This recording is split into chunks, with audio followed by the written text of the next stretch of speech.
Most people have childhood memories of going to their first professional sports game. Maybe it was with a parent, and often it wasn't so much the game, but really the overall experience that left a lasting impression. Many youngsters, as they look out onto the field or court or rink, start to dream one day they'll be one of those athletes giving their all. But not Brett Fischer.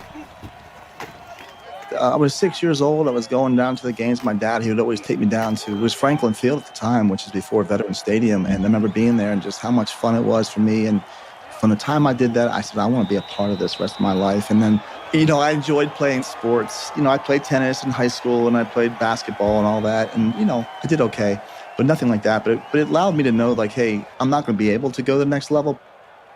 Even when he was a child, Brett realized he didn't want to become a professional athlete. He wanted to become a trainer.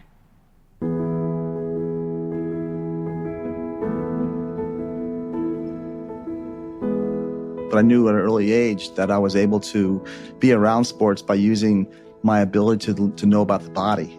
My first job was 13 years old at a place called Surge's Health Club in Quakertown, Pennsylvania, when I helped players and people learn how to lift weights. So I learned that interest. And then when I was 20 years old, I applied for a position as a summer intern with the New York Jets, and I was the youngest intern the Jets ever had. And then I was hooked after that, and that was my purpose, that was my why, and off I went on that journey. And what a journey it's been. Brett started his training as a physical therapist and slowly, over the years, has become more ingrained in professional sports. He's now recognized as one of the top health professionals in the NFL. He worked with individual athletes, started his own clinic, and then was recruited to oversee health and training, first for the Arizona Cardinals, and now for the Detroit Lions. If that's not enough, he's also worked with many soldiers and veterans and has given talks to a number of military organizations about all aspects of health. Oh, and he's also won an Emmy Award.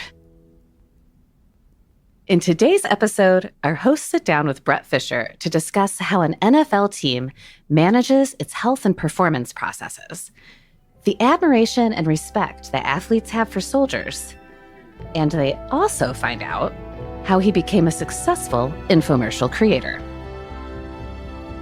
I'm Carrie Varuhaikis, and this is Army Matters.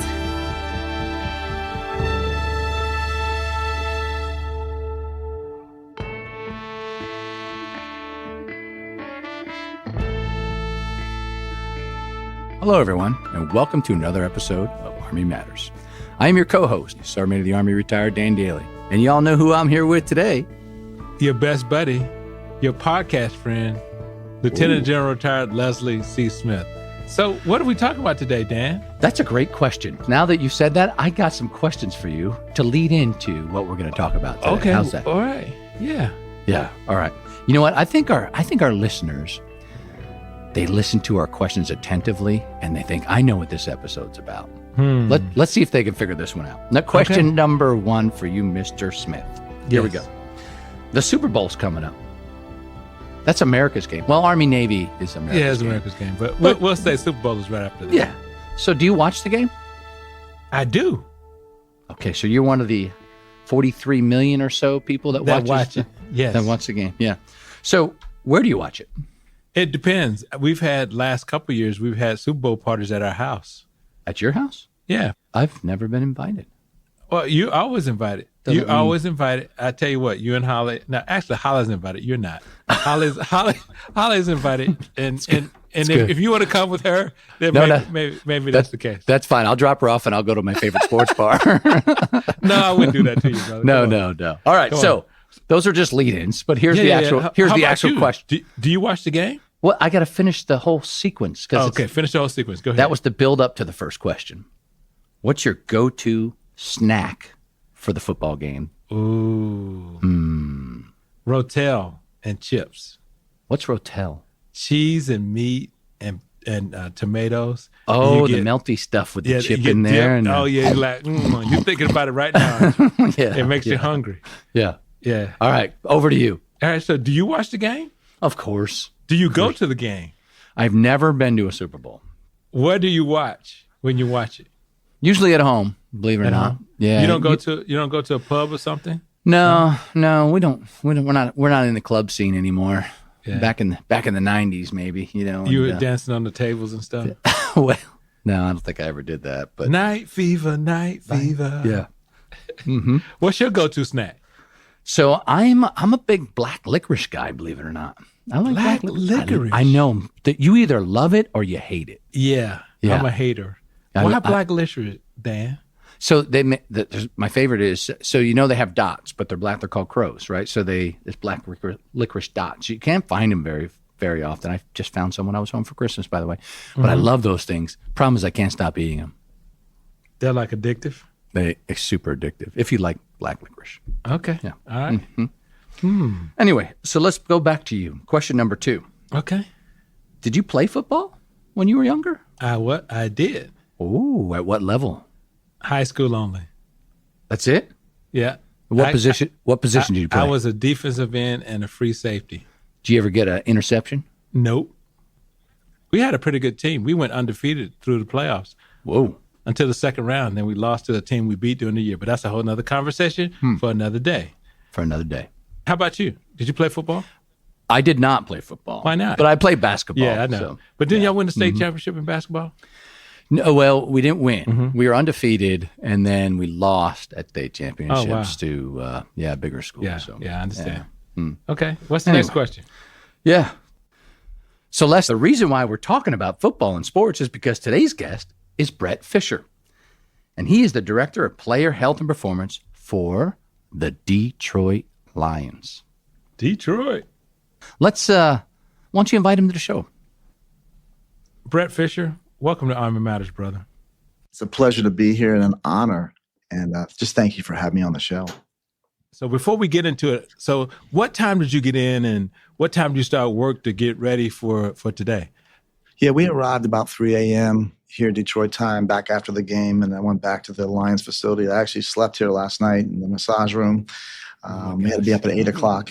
We had MRIs and CT scans going early in the morning for players who got hurt. And then we send those out for second opinions with our doctors and other doctors across the country. And then I have to report to our team administration and head coach by 2 o'clock on some of these injuries and prediction of how long they will be maybe out or what kind of injury it may be. So a lot happens on Monday for me, for sure. Okay, that's cool.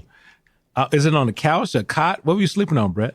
So I slept in the massage room, but they offer us a hotel close to it. I just maximize my sleep by staying here. So we have showers here, we have breakfast here. So I just stay here and off we go. So you can get a massage while you're sleeping. Is that what you're saying? Yeah, that sounds nice. Massage room. Yeah, we're like, we need to come up there, Dan. What do you think? I know. So Brett, to start things off, I'd like to ask you about a certain award you won. You may be the first guest that we've had that's won an Emmy. Can you tell us what it was for and what did it feel like to win it?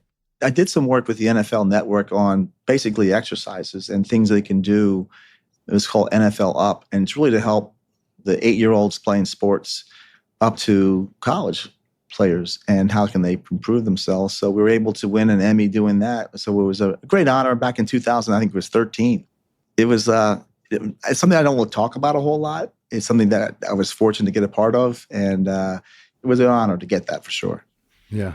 Did you get to walk up on stage and thank everybody that got you there? No, they had a few people go to New York City, Radio City Music Hall to accept the award, and I wasn't one of them, but I'm okay. They sent me my trophy, and I have it in my area at home. So it's a nice little memory of that. Yeah, that's awesome. But like I said, those things are nice. But to me, it's the relationships that you build in my profession, and I'm sure you guys feel the same way. You may have been on missions and things went really well, but it's really the people, right? The relationships is the times you spent together talking about certain things. Those are my best memories, and it's nice to have those trophies, but they don't mean as much as the relationship for me.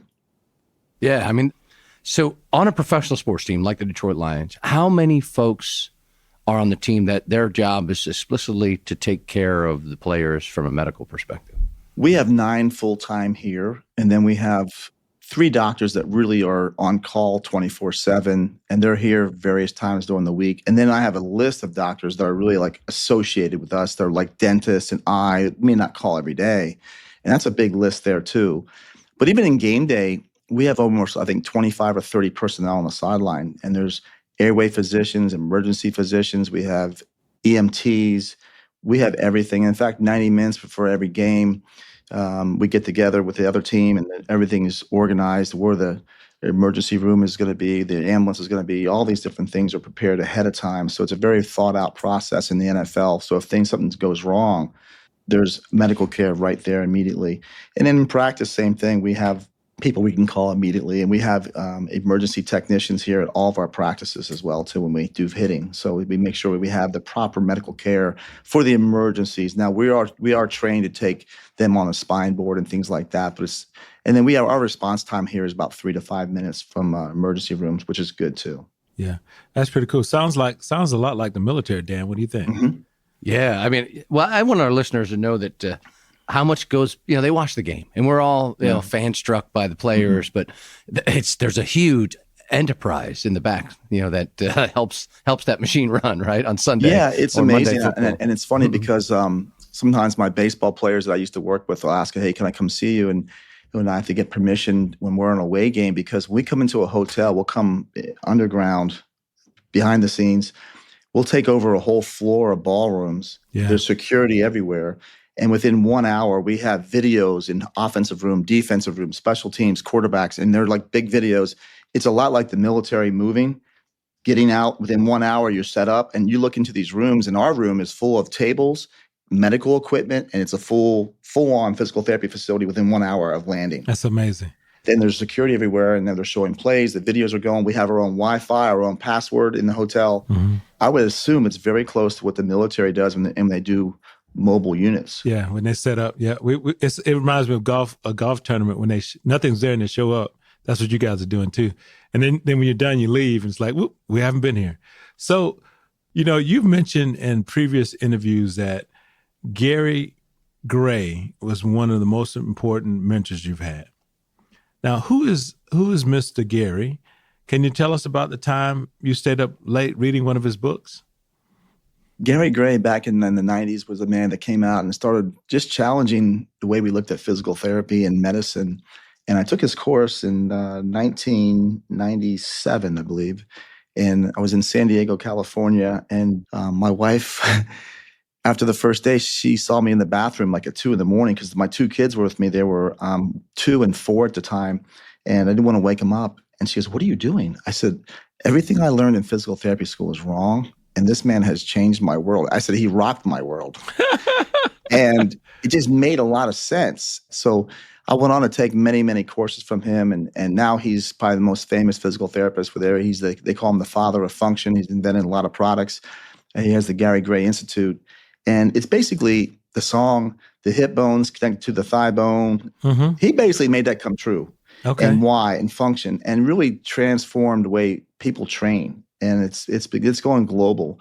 And he's been a big influence in my life to how I look at things. And you just don't look at things in a microscopic view, but a more broad view as well on how the body functions, and then go to the microscopic.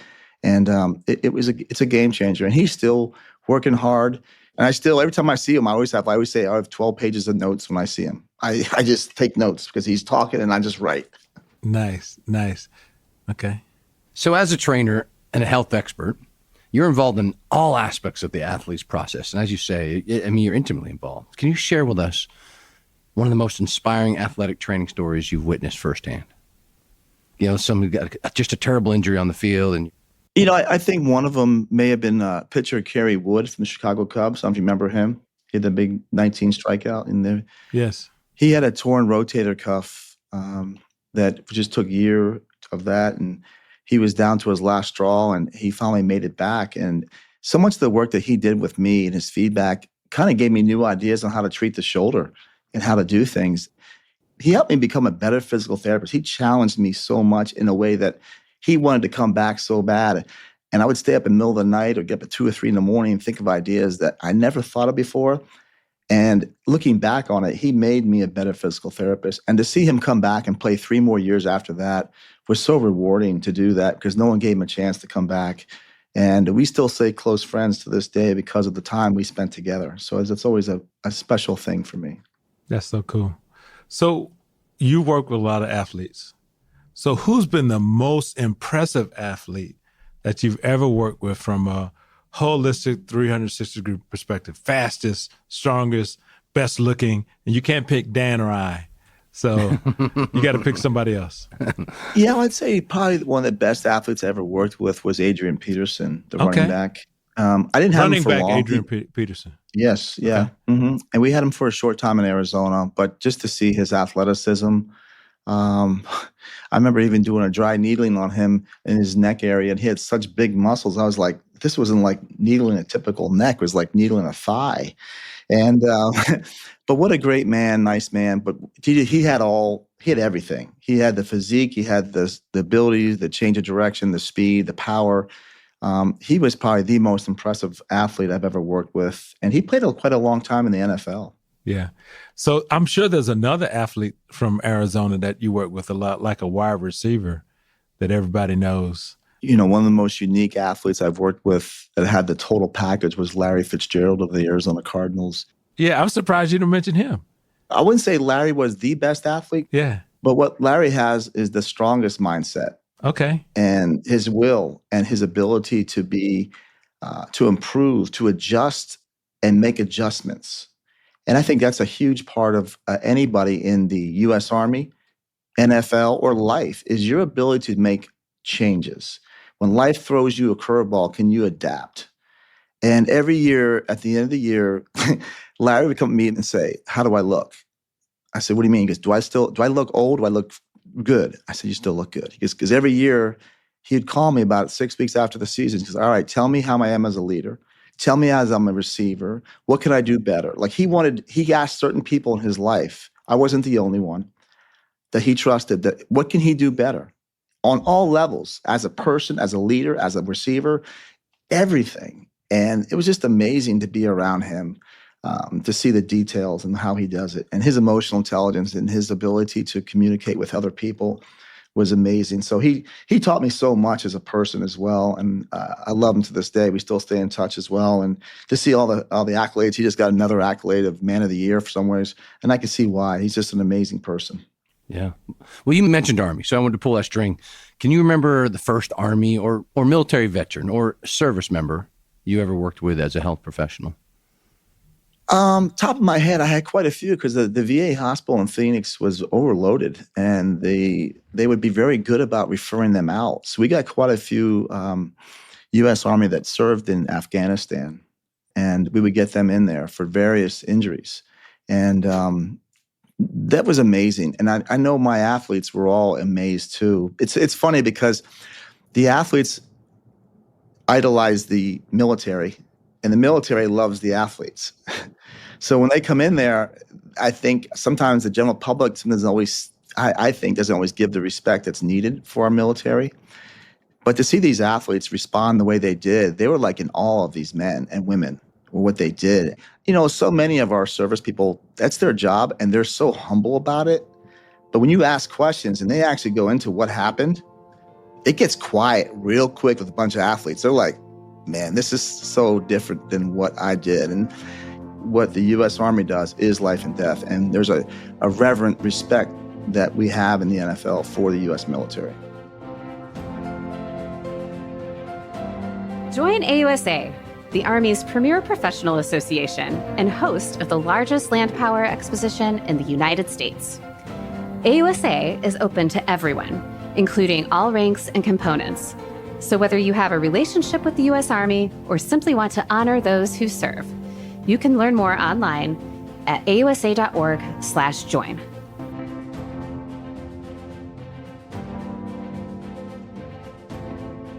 Welcome back to Army Matters.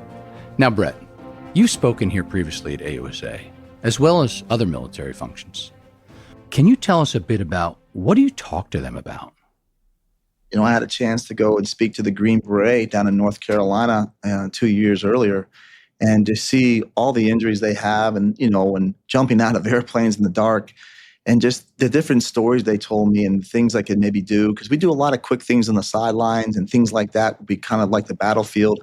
And just the ability to kind of share those was important, but also to see the holistic approach that the U.S. Army is taking now, I think is so neat with the mind, body, and spirit, because you cannot separate those three if you're treating. If you want to treat anyone, military or professional athlete, you got to treat all three if you're going to be the most effective. And to see the U.S. Army being that up to date and to see how they're doing it in all their facilities was really neat. And to meet a lot of the service people across the country, I was just overwhelmed. It was one of my highlights of 2025. And then they took me through a Pentagon tour. And it just really gave me such a reverence and I'm so proud to be an American. What did you specifically talk to them about? What they can do to help rehabilitate some of those injuries, and what can they do to possibly do things on their own in the gym to prepare themselves to maybe mitigate further injury. And because a lot of them like to work out, but they go, I just don't quite know reps and sets or what exercise I should do or what kind of stretches should I do for this particular situation. And I was more than happy to help them. And just to hear their stories, it gives you chills when you hear these stories. But what do you tell a 330-pound lineman when they're about to get hit by another 330-pound lineman? How do you build resiliency for that? Yeah, it's funny. We do a whole holistic approach. We look at their mobility in their foot, their ankle, their knee, their hip, their thoracic spine. We look at their strength. We look at their ability to change direction. We do GPS monitoring. We do force plate testing. We do nutritional testing, weighing. We measure their bone density. You name it, we're doing it. We're doing blood work. So we're doing all those things to kind of make them resilient. But we also have player wellness here. And we have people here who are on staff to be counselors for their mental health. We have mental health specialists here for resiliency from a mental standpoint. How do you build a mental toughness? That's in there too.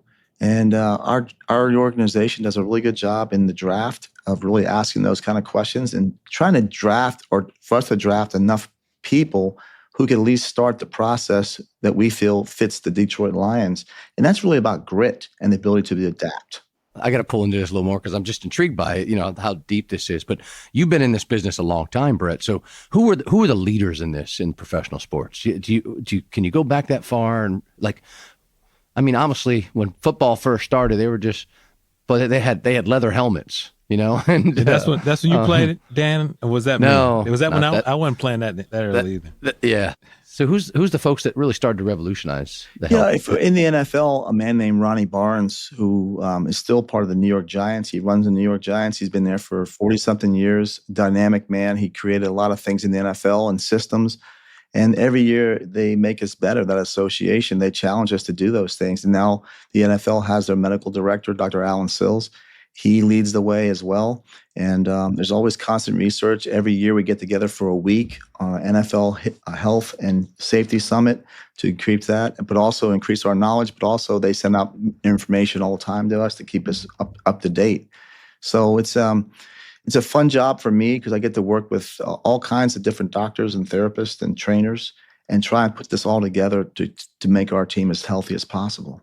So, we talk about mental health, and you sat on we really have been focusing on mental health and focused on a greater emphasis in the Army. What specific programs do you oversee that aid your players' mental health? Yeah, we have two groups here. We have a player performance area of wellness, and they're more of a counselor that are here every day, all day. There's 3 of them. And then we have 2 sports psychologists that are licensed that are on staff. There's just 1 here every day. And they also train us in suicide prevention and to talk about these things. And we meet on a regular basis to go over all the players to make sure, who's not getting sleep. Like, for example, who's having babies, because when they have babies, they're not getting their proper sleep. And we try to identify those things and try and get them to have help. And I think it's so important. And then our sports psychologists will do talks right before workouts, like a 5-minute talk on little exercises that you can do to build resiliency or things that focus on more performance oriented, not necessarily something that's going wrong in your life, but hey, how can I focus more on the game. They'll do that as well, but they'll also work with people that, are going through usual problems or anxiety and things like that. So when players go on the disabled list as part of our requirement, they meet with our sports psychologists and they do some group training where they'll have other people who are also on the disabled list, and they can do some group time together and then share those moments because, our big thing is, these players do what they do. And unfortunately, most of them played that sport their whole life, and their identity is wrapped up in what they do. And then when that's taken away, it's really tough. So, one thing I always try to do is one by one is just say, what are you going to do when you retire? They say, well, I've got enough money. I said, no. Everybody's got to do something. I don't care how much money you got. And I try and just instill in them that they're more than just a football player. They're a human being, they're a father, and their identity hopefully is not just in the NFL. And I always try and talk about their families, their situations, and just try and get to know them that way because I want them to know that this is not going to last forever. And even like last week, we had a player show up late a few times, and we said, you know what? When you retire, you can't do this. The real world doesn't want people 20, 30 minutes late. They'll cancel your meeting. They'll cancel your appointment because some of these guys have never been in the real world. They went from high school star to college star to NFL, and they don't really deal in the regular life, I call it. And I got to get them out of that mindset sometimes. Like, hey, in real life, you can't be late for situations. People are not going to tolerate that. And they're like, what? And like, yeah, they don't care. Yeah. So it's yeah. We have to go, but before we do, I have one question for you, Brett. Not only are you one of the top health professionals in football, but you're also an inventor. Can you tell us about the Ab Dolly? I mean, the Ab Dolly, is that like a late night infomercial thing? They say necessity is the mother of all inventions. And that's so true because I was working with back injured people and I said, this has to be something better. And I was in Phoenix, Arizona. I was driving the 60 freeway going eastbound. I never forget this. And I saw Country Club Boulevard and there was a Home Depot. And I pulled off on there and said, I got time. And I said, I think I get something I can roll around on and get my abdominals turned on. So I went down and I found the trash can dollies section. And I believe there must have been a camera on top that showed for shoplifting because I was on the ground. I was rolling around and doing all these things. And the manager came out with his hands on his hips and goes, hey, what are you doing? I said, I'm a physical therapist. I couldn't even finish my sentence. He's like, are you drunk? Get out of here. So I was like, I'm not going to explain myself. I bought this thing for like $25 that trash restaurants use that pull their trash out. And I happened to have a client who upholstered cars. I need this, and this. He upholstered this little dolly. So I got a meeting with Total Gym. They got me to American Telecast, which is out of Philadelphia, ironically. And they produce some of the biggest and longest winning, I call winning because it's still on TV, infomercials of all times. We've sold it now since 1998, I believe. So it's been about 27 years. And we still use it. We use it here at the Lions, and we use it all over the world. So Dan, hold on now. We got to get him to come bring the Ab Dolly and do an Ab Dolly workout for us. Yeah, Ab Dolly. You know, actually, I clicked on Amazon. I'm on it right now. Look on the screen there, bro. Ab Dolly Plus. Yeah, core abdominal. That's right. Yeah, Ab Dolly Plus core abdominal for training system. Amazon.com. Yeah, that's right. Well, that's amazing. Yeah, we need to go ahead and get one, Dan. Well, I was thinking he could hire us to do his late night infomercial. Oh. You know what I'm saying? You guys did a pretty good job, actually. But wait, Les, there's more. There's more. And if you order today, we'll come work out with you. Tell them about the special we have. Yeah, we'll send Brett Fischer. He'll do a video just for you. And the first 10 who order in the next 30 minutes will get a personally signed one by Brett Fischer. That's funny. That's cool. That's awesome. So, Brett, thanks so much for taking time to not only spend time with our soldiers, our leaders and their families, but also to come on this podcast. We know you're a busy man. You got another game coming up, and we really appreciate you spending time with us here on Alvin Matters. It's been an honor, so thank you for having me on the show.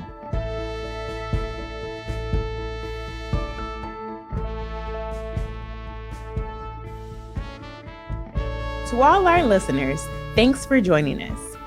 AUSA's Army Matters podcast is brought to you by the Association of the United States Army, the U.S. Army's professional association, member-supported, Army-connected. Visit us at ausa.org for more information or to become a member. Your membership helps AUSA continue to carry out its mission, educate, inform, and connect with the total Army, our industry partners, and supporters of a strong national defense. Today's episode was hosted by Lieutenant General retired Les Smith and SMA retired Dan Dailey, and anchor hosted by Carrie Viral-Hackes. Anthony Del Call is the producer and writer, and Andy Bosnack is the associate producer and supervising sound editor. Ellen Toner is the content editor. Muzinga Curry is the executive producer, and the senior producers are Carrie Viral-Hackes and LaSharon Duncan. Be sure to subscribe to the Army Matters podcast wherever you find your podcasts, and please leave a review. As you know, we love seeing stars in the Army, especially if it comes in the form of a 5-star review. AUSA's Army Matters podcast can also be heard on Reefs Across America Radio on Monday at 8 p.m. Eastern on the iHeartRadio app, the Odyssey app, and the TuneIn app with the search of the word Reef. For questions or to provide topic recommendations, email us at podcast@ausa.org. AUSA's Army Matters podcast primary purpose is to entertain. The podcast does not constitute advice or services. While guests are invited to listen, listeners, please note that you are not being provided professional advice from the podcast or the guest. The views and opinions of our guests do not necessarily reflect the views of AUSA. I'm LaSharon Duncan, hoping you have a great Army day. Hooah!